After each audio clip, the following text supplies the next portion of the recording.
Hi, this is my tutorial for building a track in the Trials Rising editor that will generate itself randomly. So I used this in a skill game I made recently, and there's a discussion about it on the editor forums, on the official RedLinks forums. So I wanted to talk about some of this in a video because it's easier than writing a big long forum post. So I've made a little example track, and I'll show that here. And then I will walk through actually building this. So it just goes along, selects objects that you have built ahead of time, places them on the driving line connected to the previous object, and with a random sort of rotation applied to make them different steepnesses. And that is basically the long and short of it. So let's open up a new, we've just gone off the edge of the driving line there. Let's open a new file and build this. I'm going to save this just in case we need to refer back to it.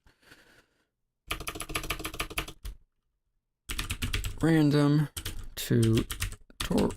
Oh, perfect.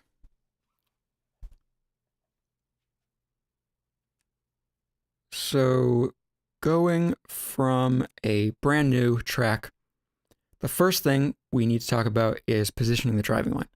So the important thing here is I want the driving line to be perfectly positioned along the global coordinate system, just to make some of our scripting easier and more accurate.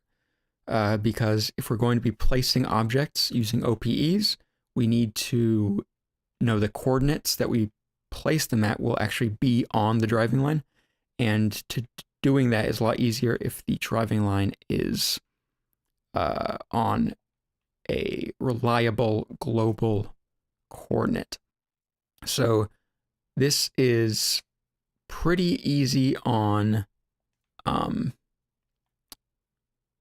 PC, because if you go on PC, you grab a piece of your driving line, you duplicate it, and then you switch to mouse keyboard, and you go down here, you can select global coordinate, and then when you, oops, I actually lost the thing. So you duplicate a piece of your driving line, grab it by the red handle, and because we are on global coordinate, it means that, okay, now I'm moving it by accident. All right. One last time. Duplicate, mouse keyboard, red handle. Now, this red handle is the global X axis, which just lets us pull back, drag as far as we can, pull back, drag it as far as we can, and just wind up with a really perfect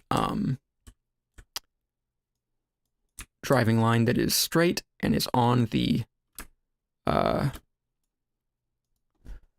global X axis, which is going to be helpful for us.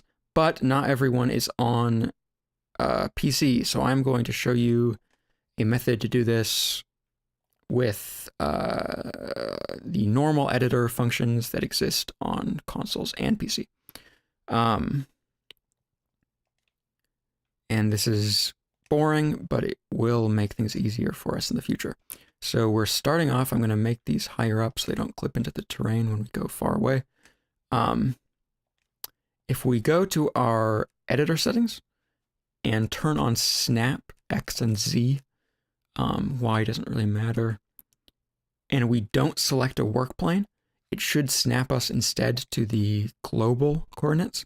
So I'm going to make just I'm going to grab a prime, a big box, and see if I hit snap. So I hit snap once, it snaps, I hit snap again, it should snap the rotation as well.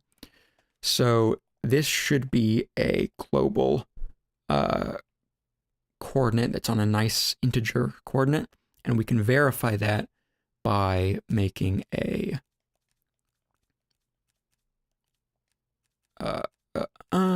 data source vector object info and attaching it to that. So yeah, you can see we are trying to snap on x and z, and you can see that x and z are nice integer coordinates and y is not, because we did not put snap on y. So let's choose a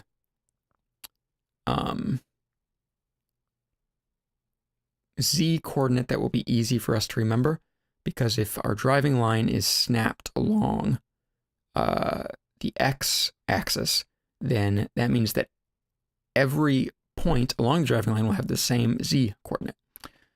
So let's choose 1, 1, 1, 1, because that is where we already are, and it's easy to remember, and it's at a convenient spot in the world for us to build, with lots of stuff in every direction, kind of free of obstacles. So 1, 1, 1, 1 is our z coordinate we're going to use. Now I'm going to grab this object that I just made and duplicate it, and I'm going to go far away,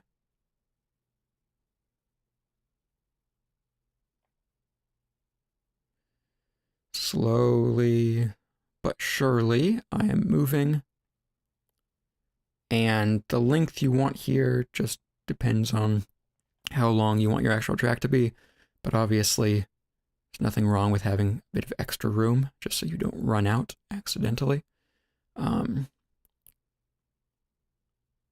So let's go about here, and we'll zoom back in and read our coordinate 1, 2, 5, 9. So we've gotten a bit off course from our 1, 1, 1, 1.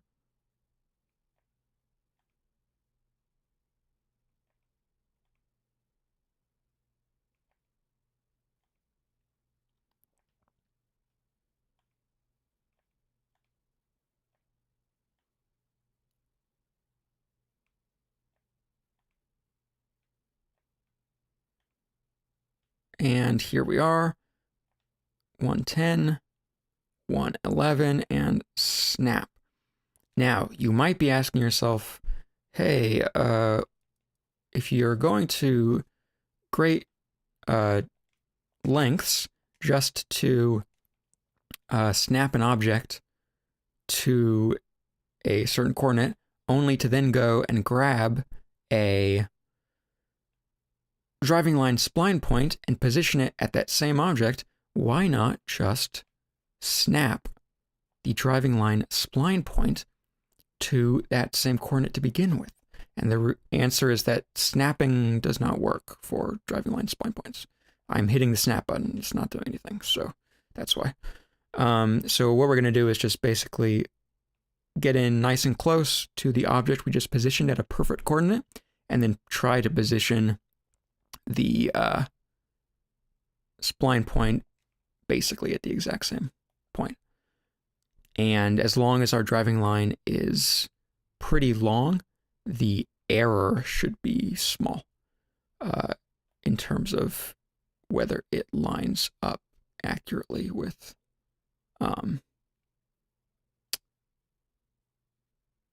the actual direction of the axis that we're trying to snap to, the x-axis. Okay. Now I'm going to make this smaller again. I made it big so I could see it from far away, and I'm going to make it small so I can more accurately position kind of towards the center just by eyeballing it. Okay, now the boring stuff is out of the way. We have a driving line that is on the global coordinate system. So let's get to the nitty-gritty. We want to make a track that is randomly generated.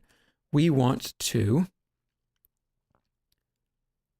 choose pieces of track, put them ahead of the rider in a way that they have not seen before. So there's a couple things that will come up. First of all, let's talk about pieces of track. I'm going to use these Trials Fusion metal ramps because they are big and smooth and easy to use, and you can see I still have snapping on, so I'm actually going to first go back to editor settings and turn snapping off so that we can snap back to the driving line instead of global coordinates. Okay, let's put a bit of ramp there. Let's move the checkpoint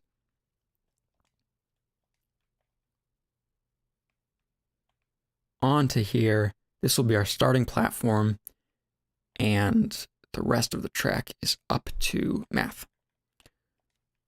So the way that I have sort of used for doing this is that generating a random track basically consists of taking objects and placing them onto the driving line at the desired position. So we could take this ramp and move it here, and then we could take this ramp and maybe it looks like this, and we could move it, here and make it positioned to match up, so on and so forth.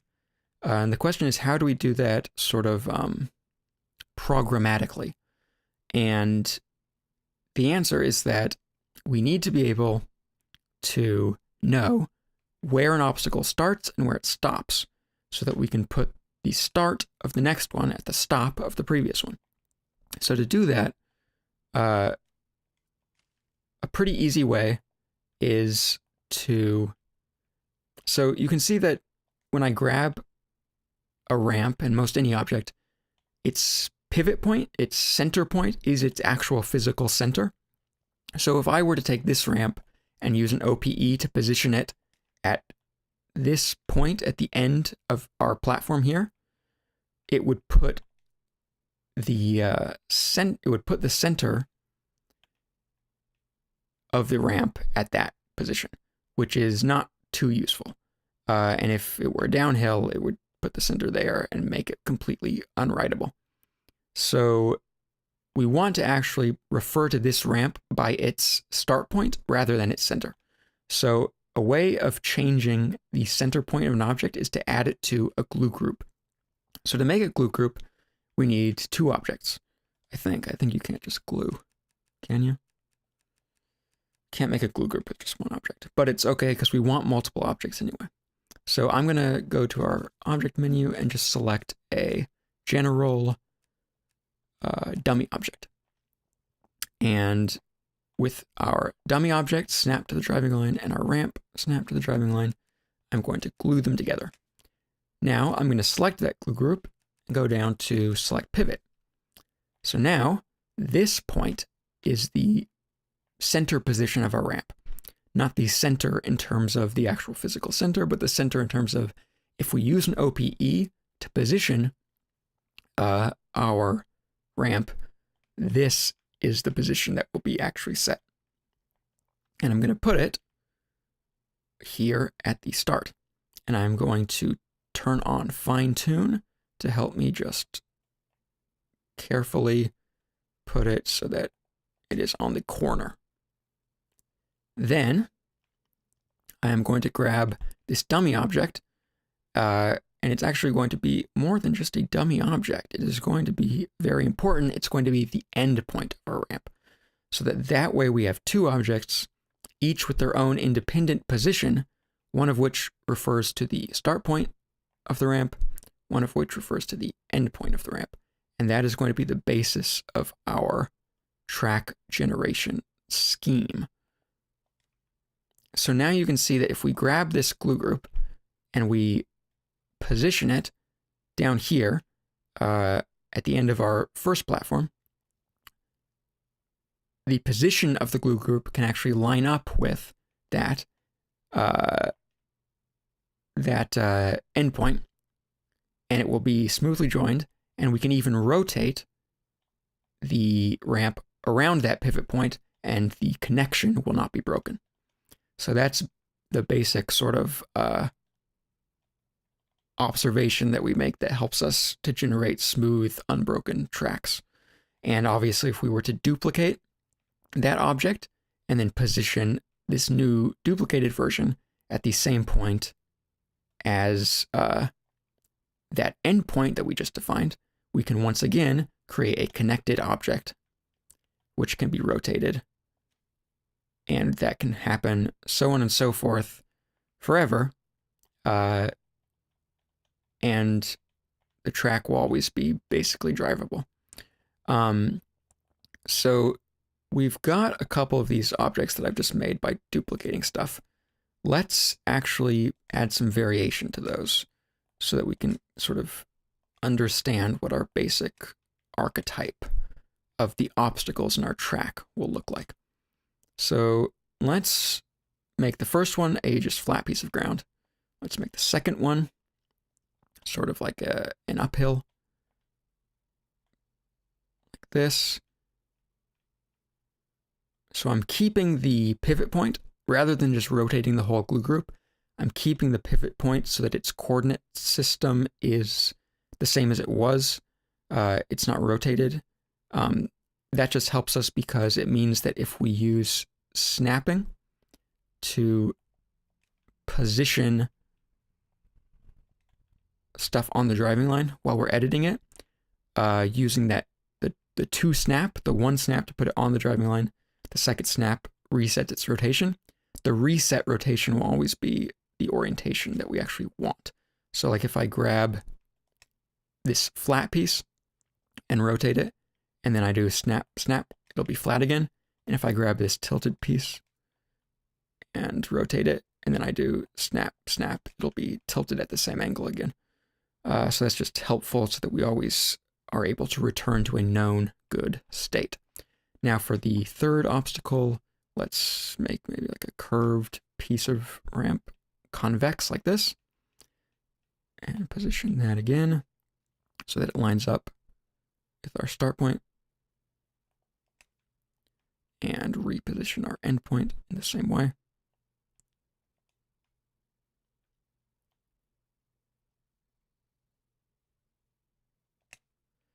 And for our final obstacle, we will do a bit of concave ramp.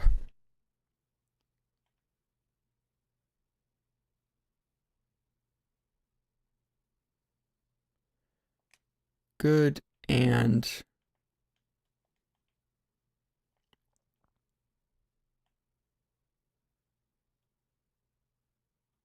good. So these are 4 basic types of obstacles that we can use, and that will be good enough to get our scripting going. So we know what the scripting needs to do. It needs to position one of these obstacles at the same point as the end point of another one of the obstacles.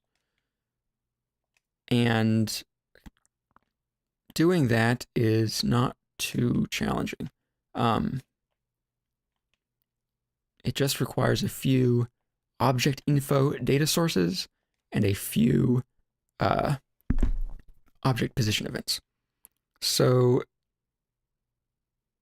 first of all, we're going to need to refer to these objects and move them around at random. So our source of randomness is what we'll get now.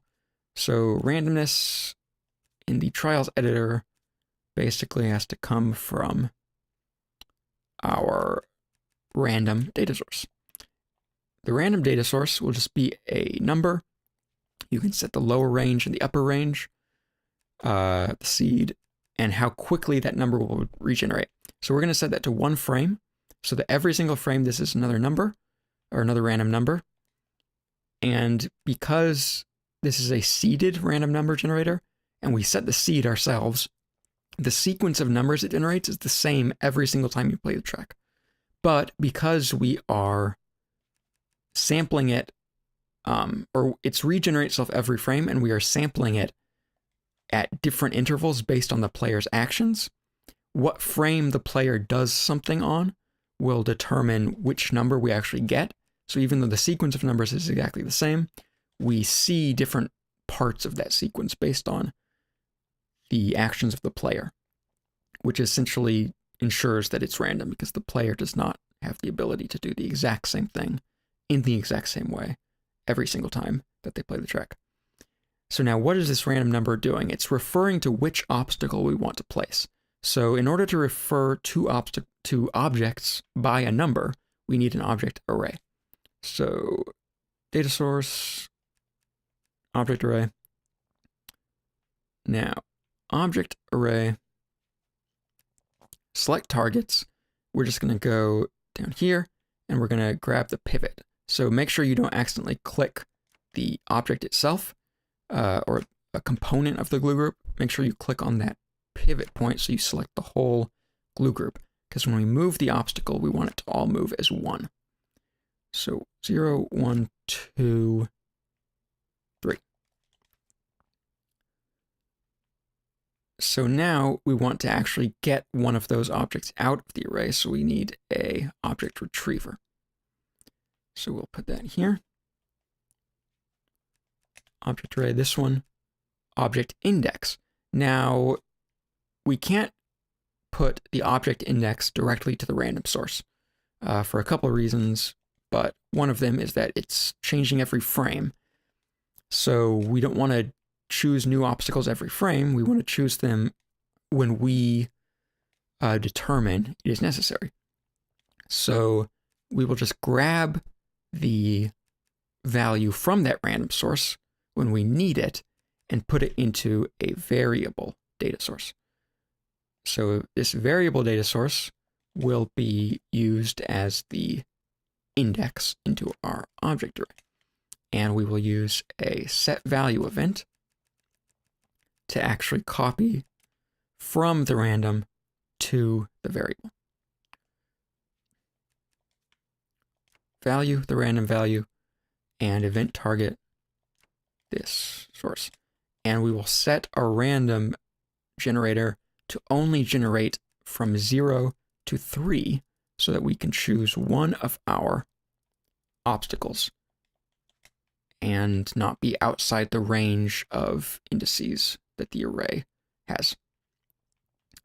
Then, once we've selected an object, we merely need to object position it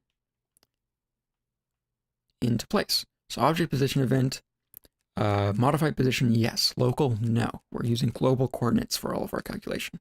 And we'll turn off rotation for now as well. So the target is going to be the object retriever.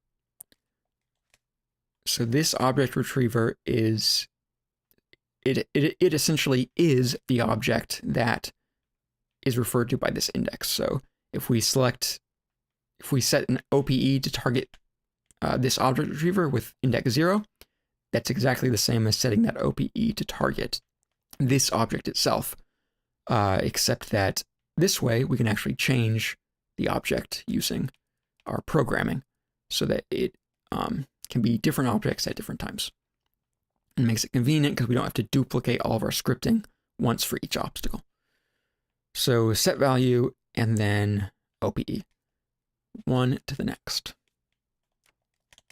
Then all we need is a way to actually set that operation off.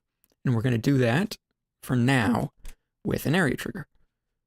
Shape rectangle and make it tall enough that we can drive through it and not miss it. And we're just going to put it there.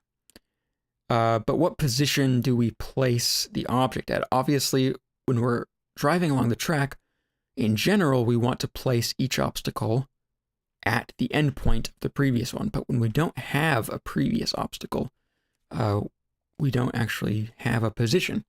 So I'm going to quickly put a couple things in place to make this work.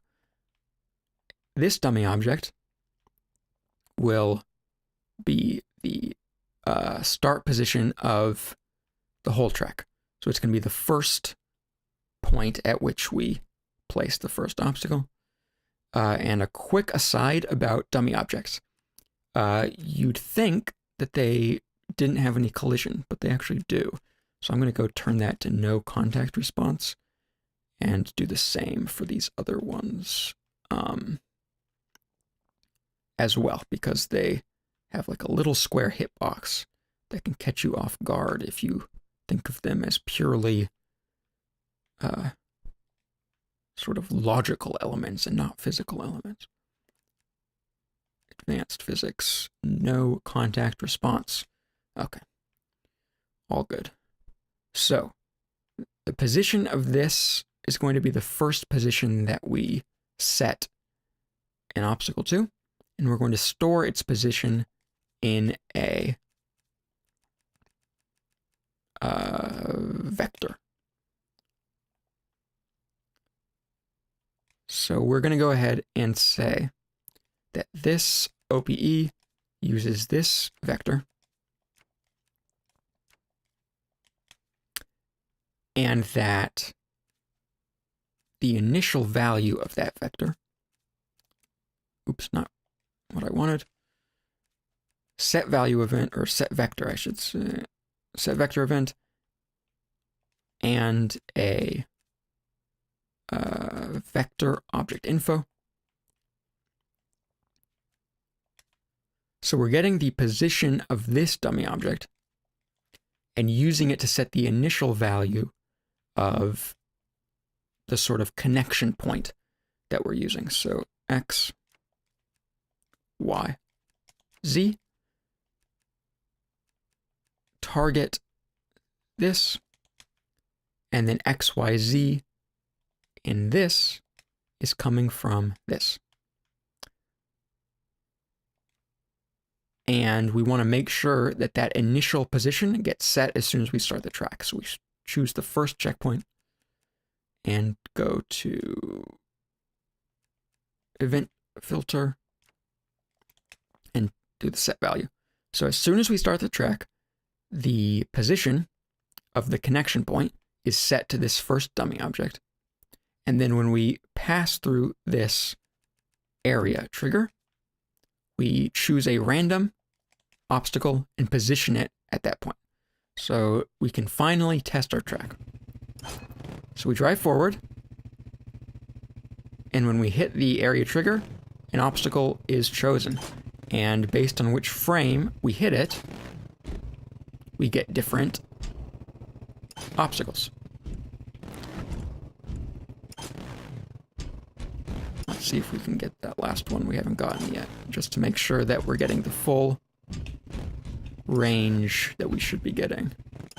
We've gotten all but one. Here it is. Okay, so our scripting works. We're choosing from the full range of the array. Everything looks good. So now the only thing we need to do is do that again. So we do it once here. We want to do it again now, and again now, and again now. And as we drive along, keep doing it. So there's a couple ways to make that happen. So obviously we're using an area trigger so that when we pass this point, it causes this logic to fire off. And we can do that again by just moving the area trigger. But first, we need to know where the end point of that obstacle we just placed is, so that we can put the next obstacle at that endpoint. So we need to figure out this position, because that's where the next obstacle is going to go. So we have all the end positions already, these dummy objects, but we have no way of referring to them, because this object array stores references only to the whole glue group, and we have no way of looking inside the glue group and getting another object out of it. So I'm going to actually basically duplicate what we have here, an object array, object retriever, and use the same index point. But this time, I'm going to go to the object array, select target objects. I'm going to hit square or X on an Xbox controller, and that will reset all of the members of the array to empty. And then I'm going to go through and select the endpoints instead of the whole array. And I'm going to make sure to do it in the exact same order that I selected the glue groups initially. So index 0 should have index 0 endpoint. index 1 goes to index 1 endpoint, index 2, index 3. Perfect. So now we can refer using this object retriever to the whole obstacle, the whole glue group. We can use that to move it around. We can use that to know what the start point of that piece of track is. And we have this object retriever referring to the end position of that obstacle. So we can use that to know where to put the next obstacle. And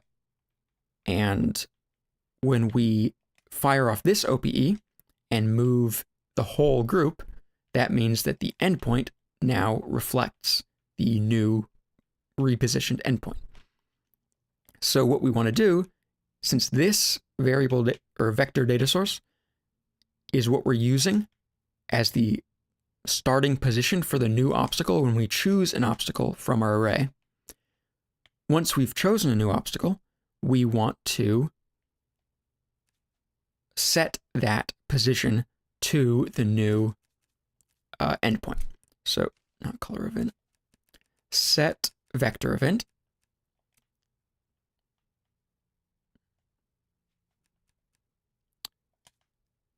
X, Y, Z will be set to the position of that endpoint. So we need to go in and grab a data source, vector object info, the position of the endpoint, and later we're going to also need the position of the glue group itself. So I'm going to duplicate that there.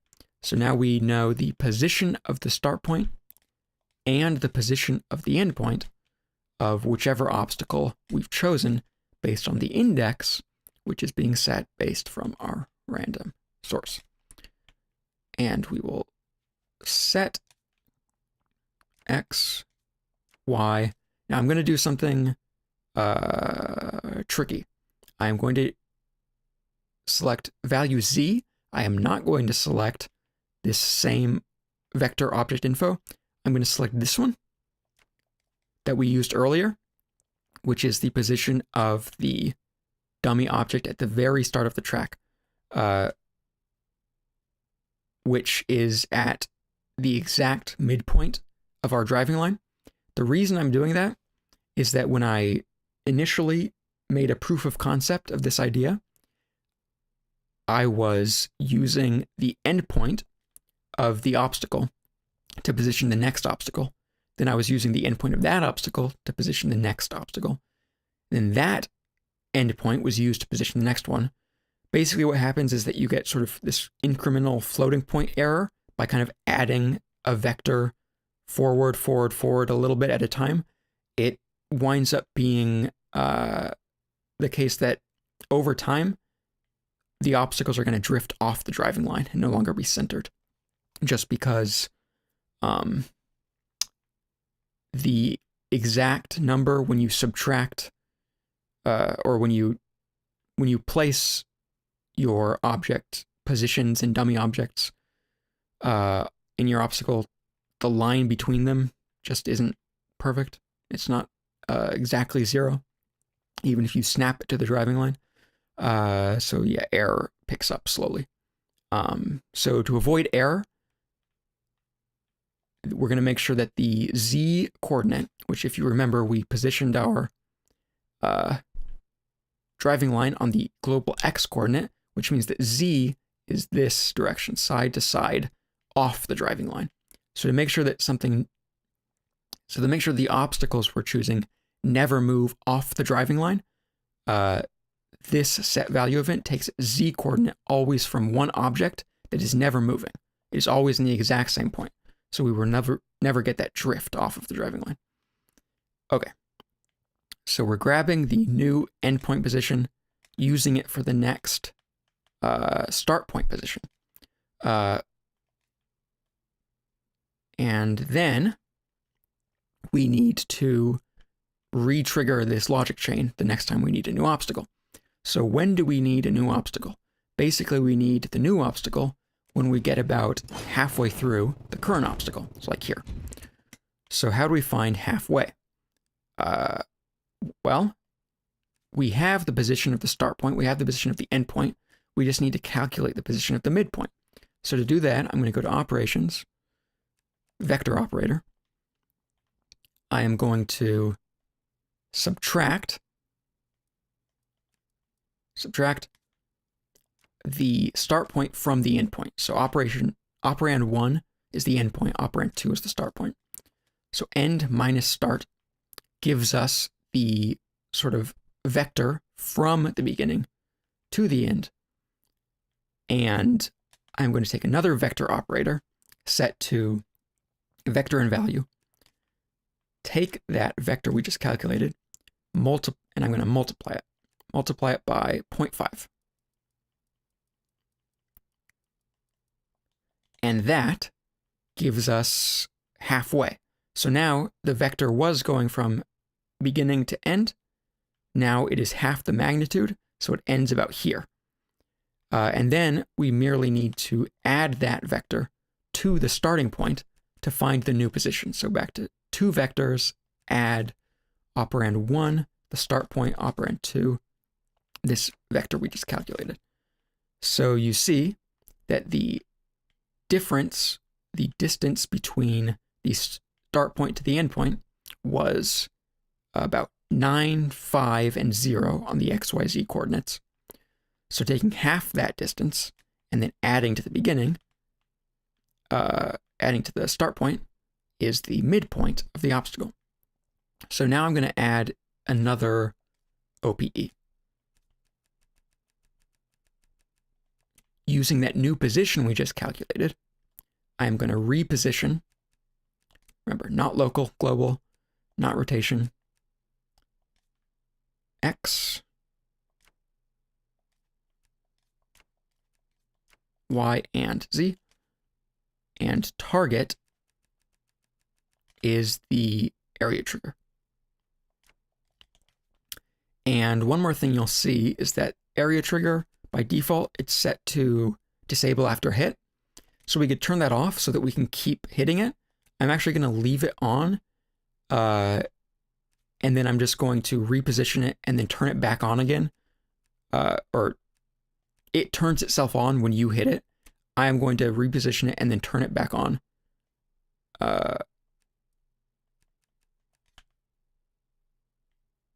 With a state event.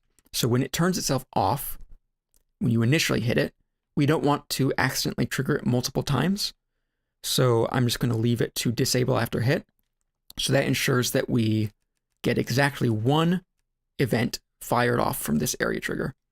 We put it in its new position, and only then we re-enable it, so we don't accidentally get multiple hits all at once, causing this logic to fire off and do unpredictable stuff. So, choosing a random number, setting that random obstacle to the position that we want, setting the position for the next obstacle to the endpoint that we just chose from the obstacle that we just positioned, moving the area trigger to that midpoint, and then turning it back on. That is our logic chain. Now, when we do this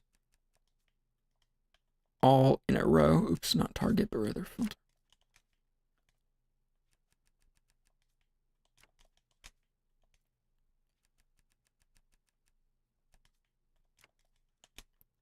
We should basically have a functioning infinite track.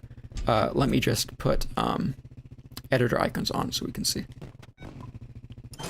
But there's a problem. So you'll see right away the area trigger, it disappears, but it goes way over there. So the problem is that anytime that we write a piece of scripting that uses an OPE and then later do a piece of scripting that relies on a calculation based on the new position that arises from executing that OPE, we're going to want to put a filter, impulse delay filter, and just wait one frame. Because what happens is the OPE does not actually take effect until the end of your scripting finishes. So anytime you need scripting to rely on that new position, put a 1 frame delay. Or at least that's how I get around it. So I'm going to put a delay here so that when the obstacle is repositioned, the end point of the obstacle is accurate to its new position, not its old position. And then I'm going to put a delay here for good measure. I don't think it's necessary, but I'm going to put a delay so that 1 frame after we reposition the area trigger is when we turn it back on. So we actually make sure it's at the new position, not the old position. So we put this chain, this delay into the chain there, and we put this delay into the chain here.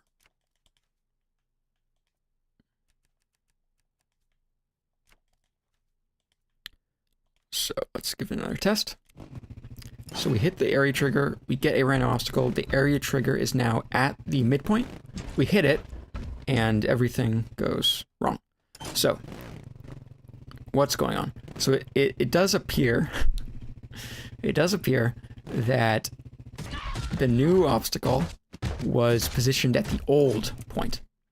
It was positioned at the same point here that the first one was, rather than the new one that we were sort of relying on. So that should be the job of this this set value event. So what's wrong?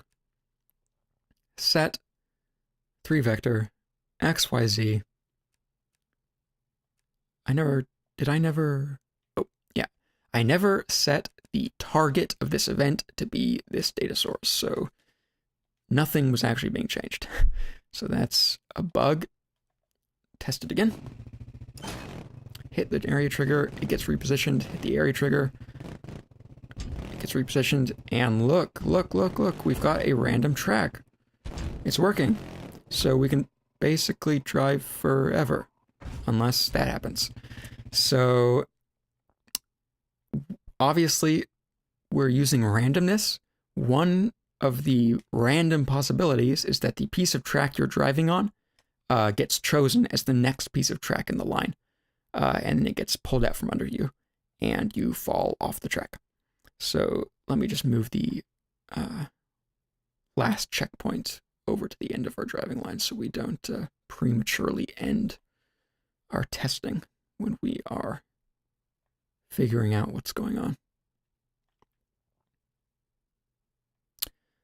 So this next bit of our scripting is going to have to do with this problem of making sure that we don't select that one index, which is the index that we previously selected, which is stored in this variable data source. So the first step to preventing that from happening is detecting when it has happened. So we're going to use a to-input operator, which very conveniently includes some comparison functions in addition to its normal arithmetic functions. So let's look for equals. If the random number equals the number we're already using, then something's wrong.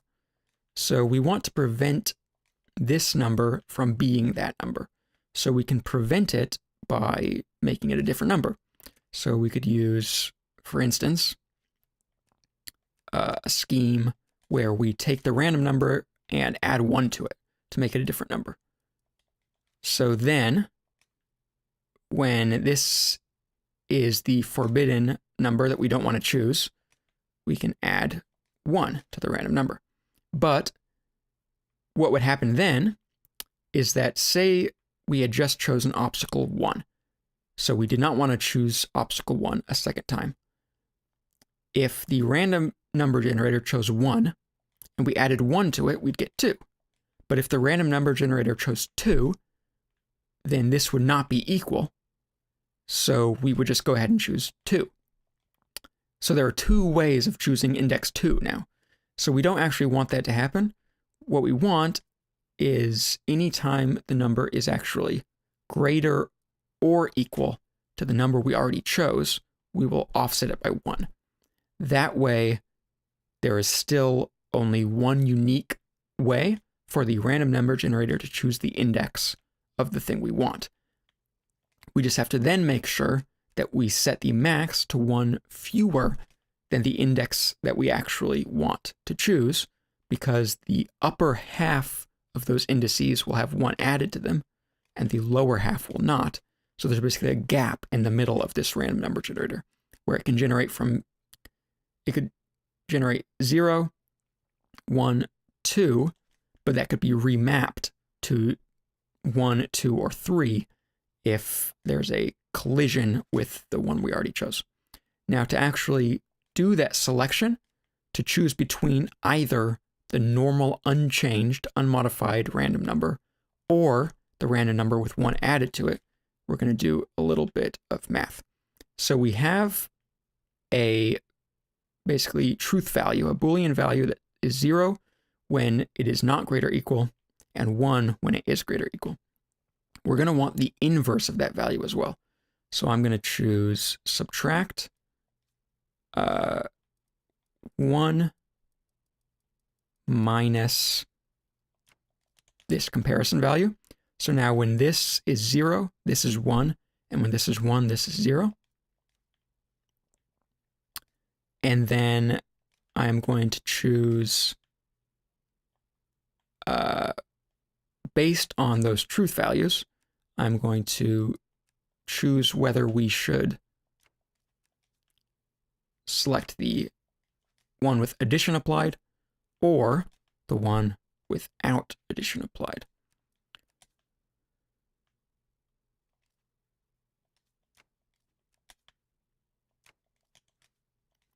So we're using multiplication. So when it's 1, that means we should be using that value. So we multiply by 1 to get the value itself. When it's 0, we shouldn't be using the value. So we multiply by 0, giving us 0. And then we take those 2 results of multiplication and add them to each other, so that only one of them has a value at any given time. So the addition essentially serves to just be a selector between the 2 values, either this or this. Now, when we use that random number, rather than using the raw value from the random number generator, we instead set the target of our random selection to the end result of this bit of math. That way, we never ever select the number that is the obstacle that we are currently driving on. Now, we should be able to drive forever and always choose new obstacles, and they never disappear out from under us unless they do. So something else is happening now. The obstacles are not being chosen that we're driving on, but they are disappearing. This one's fine, but wait, this one's invisible. Oh, it's still there, though. We can drive on it. Now, this one's invisible, and we went right through it. So this is another problem. So this is what I made a thread about on the forums.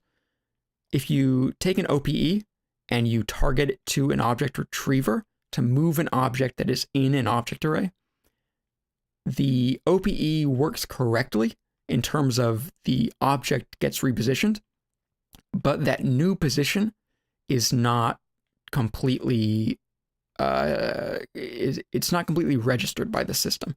So you'll see that the object will disappear, it won't be rendered, or it will just completely cease to exist physically, and you'll go right through it, kind of at random. So that's usually what you'd expect to happen to objects that are far away, like objects that you can't see, objects that are off in the distance, objects that are behind you or outside the camera's viewpoint would disappear like that.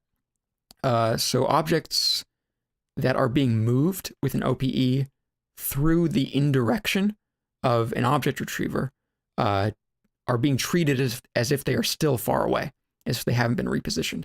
And so the workaround I found for that is that I just go in, select an object position event, and I'm going to take it and turn off position and turn off rotation. So now this is not doing anything, but I'm going to set its targets to all of these glue groups. And I'm going to attach it directly to them rather than through an object retriever. And basically, I think the scripting system understands that when an object position event fires on a targeted object, it knows to rethink that object's position in terms of whether it should be rendered, whether it should be physically there for the collision detection, and all that stuff. It just doesn't understand when you do it through an object retriever that it has a new position. But it does if it is connected directly to the object. So every time we choose a new object and reposition our obstacle on the driving line, we also just fire this do nothing OPE at the end to refresh the object positions and make them not disappear like that. So we'll test.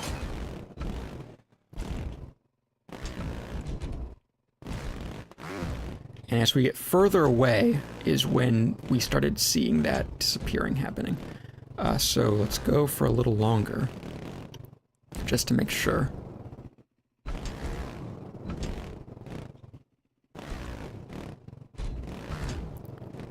Yeah, I think we basically fixed it. It does appear to be working fine. So this basically is fully functional, as is. But there's a couple more things I want to talk about to sort of make it better. So one thing you can see is that as we start driving this track and really moving at speed, we don't have a lot of time to react to the objects that are coming up. And there's a couple ways to get around that. One way would be to choose, rather than choosing one object and only choosing one object immediately ahead of us, we could choose multiple objects and sort of generate like 3 ahead. But I don't like that because it's really complicated. Basically, we have to instead of just keeping track of one index and making sure using like this math that we don't select that one index, we have to keep track of every index we've ever selected and make sure that we don't select any of those indices. And the whole thing just becomes more complicated. It's doable, but I don't think it's worth the complexity for the benefit you get. Instead, there's a couple other things we can do. So one super simple thing we can do is take this vector operator and change the multiplication factor from 0.5 down to something like 0.2. So that, if you remember, is setting the magnitude of the difference between the start point to the end point, which is where we position this area trigger. So by setting that to 0.2, this now is going to be a lot closer to the start of the obstacle.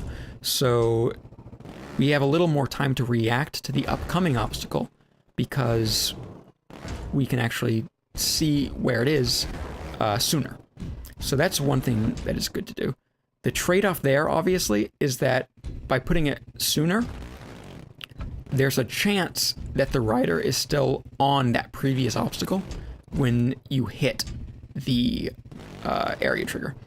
So you want to just basically make sure that that number is big enough to make sure that you aren't still relying on this previous obstacle, because this previous obstacle might be selected and might be moved ahead.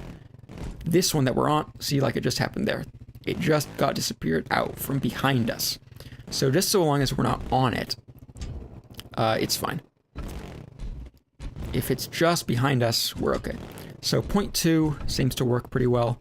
The other way that we can make sure that we have plenty of time to react to the upcoming track is just to make each of these obstacles longer. So rather than just one bit of track, we could add a bit more. So what if instead of a bit of flat track in this glue group, we had a bit of flat track with like a sort of bend in it?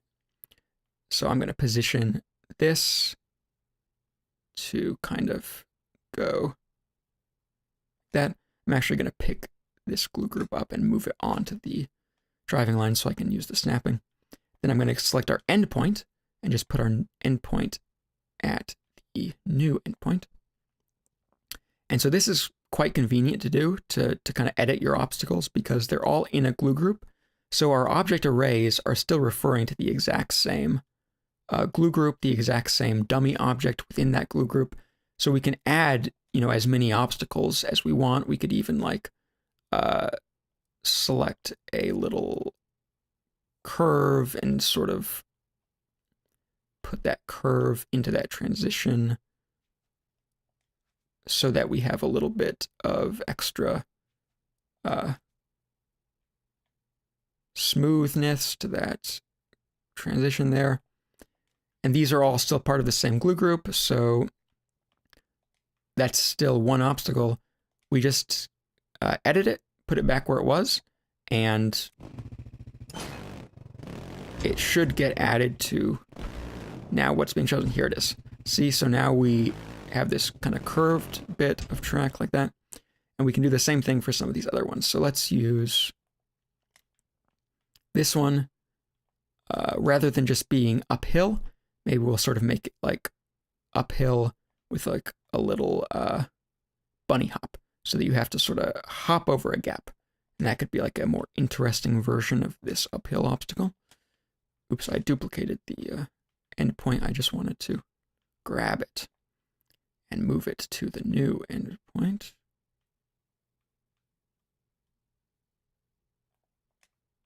Okay, so now we've got sort of a uphill with a bend.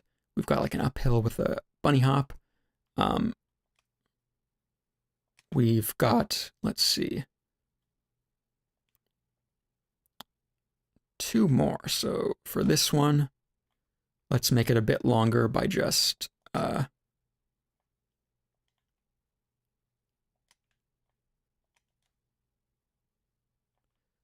maybe making it kind of like this, like a little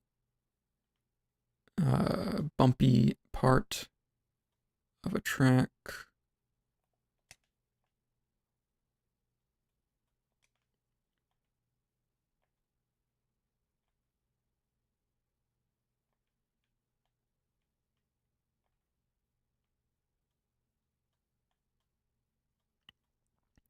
And then for the last one,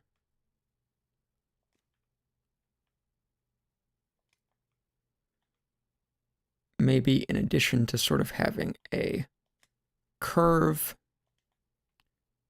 we could kind of have it go on a curve and then transition back to kind of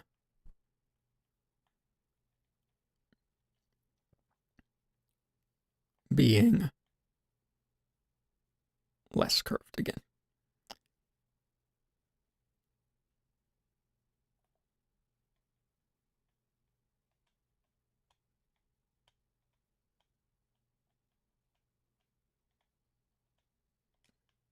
Perfect. Endpoint.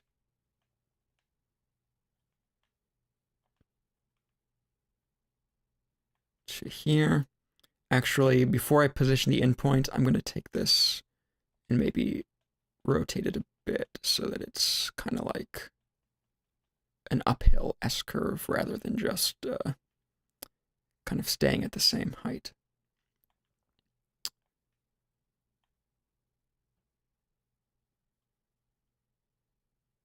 Just making sure that the starting point is good and the end point should be good.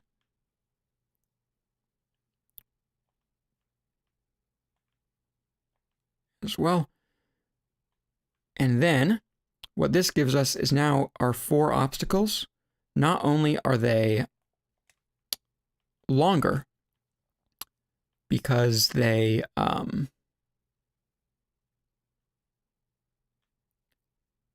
which gives us kind of more time to react to the upcoming track, but also just designing longer obstacles gives us more opportunity to design interesting pieces of track, because the randomness that we're doing can only create so much interesting stuff to drive on.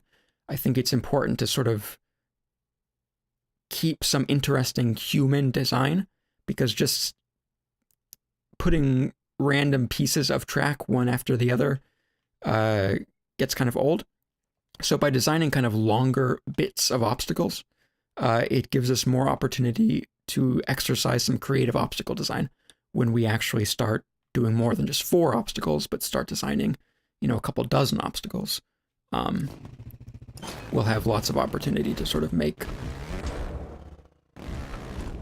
more interesting stuff happen.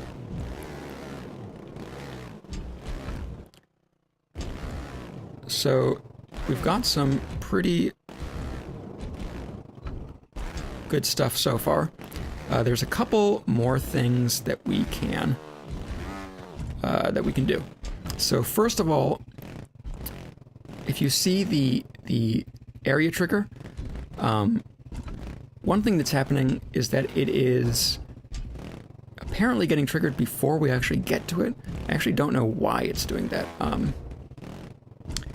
I feel like that's a new issue I haven't really seen before. But I do have something. So there's another issue I was having with the area trigger, which is just that sometimes it can be hard to be sure that you're going to hit the area trigger, because you could go over it or under it depending on kind of how your obstacles are shaped. If you're just positioning that area trigger at the midpoint between the start and end, a weird obstacle like one with a very steep incline or a very like concave curve might circumvent the bounds of the area trigger. You can kind of get around it by just making the area trigger very big, but it's like it's a band-aid. It's not going to completely ensure that the player is always going to hit it. So what I like to do instead of using the area trigger, so I'm going to actually delete the area trigger, and I'm going to delete the object position event and the state event that controlled the area trigger. So we don't need those anymore. I'm going to patch up our logic chain so that it doesn't have holes in it. Oops, I did not want to put that in a function. Undo.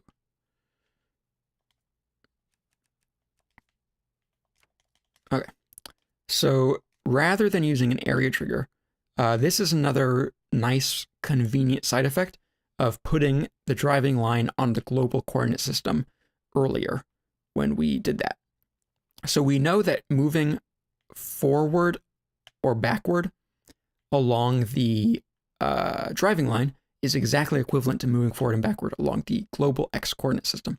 So rather than using an area trigger, we can just check the rider's X coordinate and see if it is past the point that we're interested in.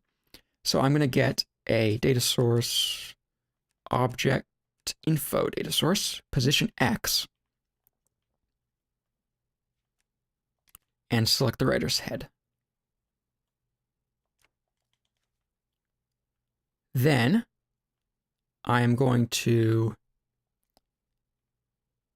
get the X coordinate out of the so the position we were previously using to position the area trigger.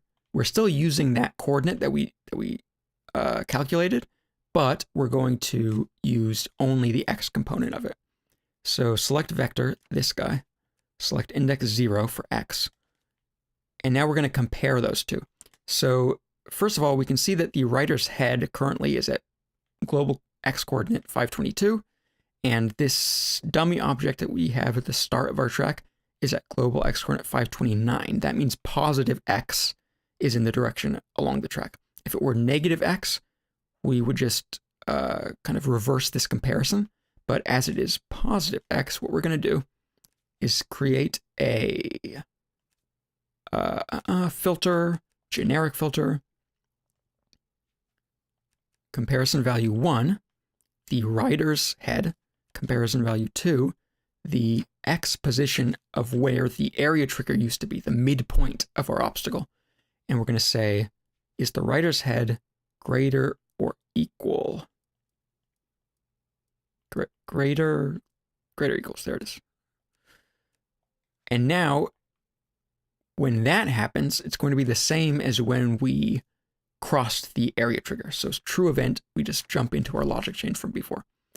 And then we just need a way to trigger this filter to actually get checked. And we're just going to do that very simply with an interval trigger. Every single frame, we probably don't need to check every frame. We could check every couple frames, but it's not an expensive operation to check whether one number is greater than another. So we're just going to do it every frame. Jump into this filter, and if it's true, generate a new obstacle. Now,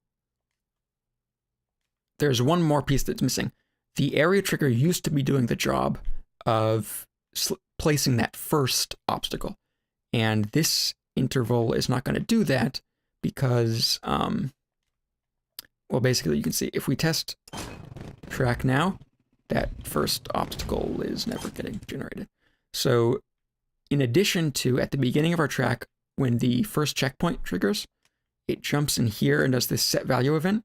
And we will also just add to the end of that to jump into our generate new obstacle logic chain. So now there's getting triggered at the beginning to make the first obstacle, and then subsequently getting checked every frame whether it should trigger again or not based on the writer's progress.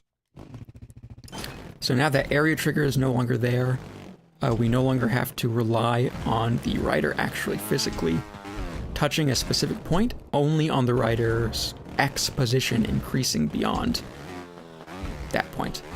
And we can go very quickly, and it's not getting confused.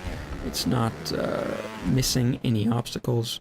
We're getting plenty of track appearing ahead of us all the way to the end. So now there's a couple more things to show. So first of all, I would like to show how to make a new obstacle so you can start filling out your array with more interesting stuff. I'm going to grab this one and duplicate it. And I'm going to make a variant of the uphill obstacle where instead of being sort of an uphill bunny hop, it's going to be like an uphill drop. And make sure that that's still aligned with that. So that's sort of a different sort of uphill obstacle. I'm going to do the same thing with our straight platform with a curve in it. I'm going to make a straight platform with a curve going the opposite direction. So I'm going to take our transition and make it go this way. I'm just going to put this back on the driving line so we can make sure it's centered. I should actually probably just use a smaller radius ramp, or a smaller length ramp, I should say. Metal ramp, segment small. So when we're working on our obstacles, once we've got the scripting down, to make a new one, all we have to do, to make a new one, we can just duplicate one we already have, add any new objects to the glue group. So I'm going to go to the glue group, select members. This new ramp I just put, I'm going to put in members. Then I'm going to take these, kind of rotate this so that it starts at a reasonable angle and then curves to a new angle.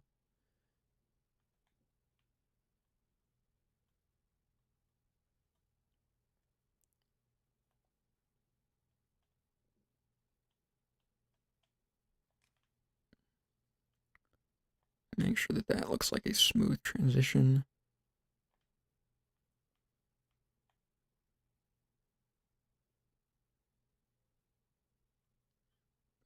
there. It's good. And make it so that this will continue at a similarly smooth position from there. So like lining up about with this piece, I think should be pretty good. And then positioning the endpoint.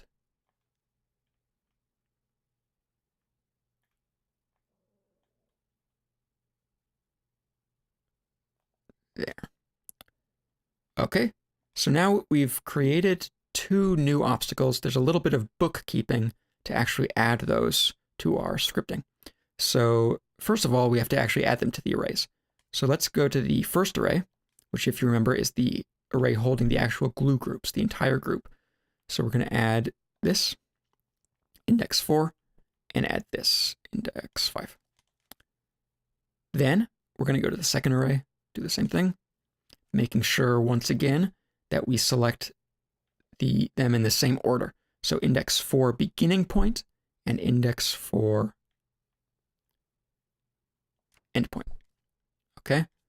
And then index 5 beginning point, index 5 endpoint. Perfecto. So those are in the array. Now we have to actually make sure the random generator can choose them. So we've added 2 things. So we set the max of our random generator to 2 higher. And lastly, we go to this OPE. If you remember, that was helping refresh the objects so that they would not disappear on us.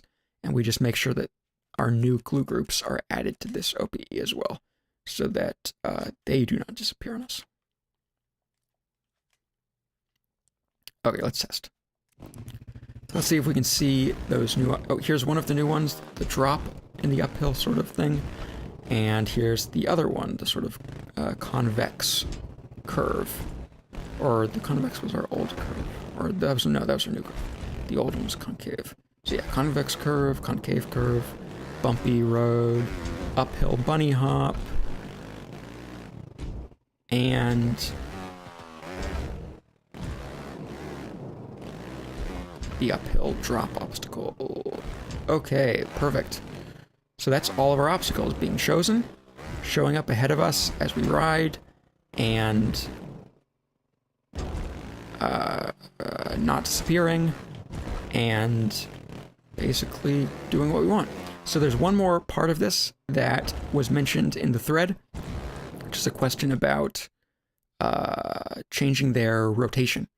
So that can be accomplished, again, with a random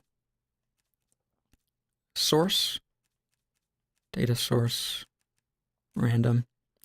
So this time, we're going to use a random source, changing the object's rotation in degrees.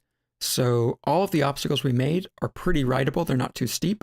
So we could probably change their rotation by maybe 30 degrees and still be able to ride on them. And we're going to set that to 1 frame again, so it's always changing. And then every time we choose a new obstacle and position it on the driving line, we will also change its rotation. So modify rotation. Now, which one do you need? Yaw, pitch, or bank? Well, if we go and select one of the objects, you'll see the red, green, and blue rings. So rotation around the z-axis, you see z should be blue. So rotating around the z-axis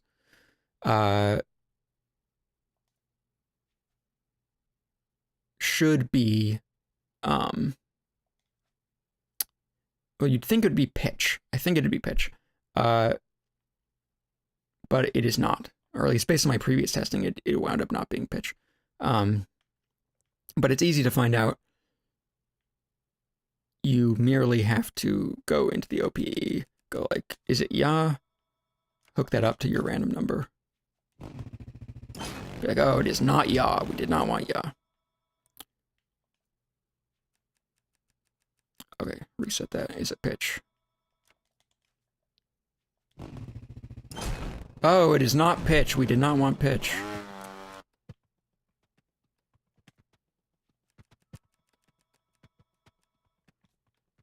And is it bank? It better be bank. There's only 3 of them. Oh, look, and it's working. But wait a minute. All of our obstacles are actually now less steep because the order of the direction of the rotation is opposite from what we put in. So we're now sort of getting random downhill tracks, which is kind of cool, but we kind of wanted to make uphill. So we just go to our random generator. Rather than 0 to 30, let's set it to -30 to 0. Or, we could make it -30 to 10. So we can have slightly less steep or a bit more steep. I'll test that. Yeah, so this is definitely steeper than before.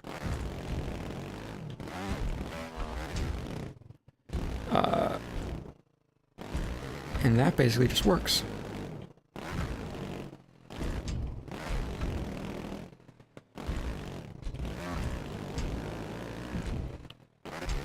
And then you can basically just have an infinite amount of track that you can ride forever. You'll never get bored again. You'll never have to go to Track Central. You'll never have to play the built-in tracks. Just ride forever and ever and ever and ever and ever and ever until you hit the end of the map, and then you'll probably just fall off the driving line and I don't know, you'll have to restart the track again. But yeah, I think that's basically all the stuff that I wanted to mention. Obviously there's a lot more you can do. There's a lot more logic you could add to select certain types of obstacles to show up after certain other types of obstacles so that you get, particular kinds of flow to your track. But, in the spirit of randomness, I think just letting the kind of statistical variance play itself out works pretty well. Obviously, the more obstacles you add, the more variation you're going to see in the driving lane. If you check out the skill game that I put up that uses this... Oh no, this is not good. It's not supposed to happen. We're doing FMX again.